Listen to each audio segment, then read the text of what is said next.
گذشته یک هفته پس از انجام موسم بهاری دعوت به خدمت حربی، وزارت دفاع تاجیکستان از آمادگی‌ها برای دعوت حربی تیرماهی خبر داد.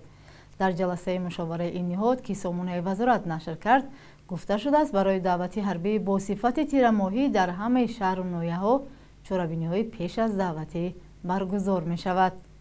به اطلاع منبع، این اقدام از جمله با مقصد راه ندادن به کمبودی‌ها و تشکیل باثمر کار کمیسی‌های دعوتی راه‌اندازی کرده می‌شود.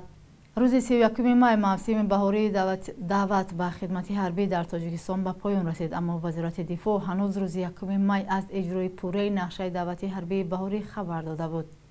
به گفته کارشناسان، وجود مشکلات جدی مثل مهترسالاری و مناسبت‌های غیر آیین‌آمیز در بین نظامیان بسیار جوانان را از خدمت در ارتش دلسرد می‌کند.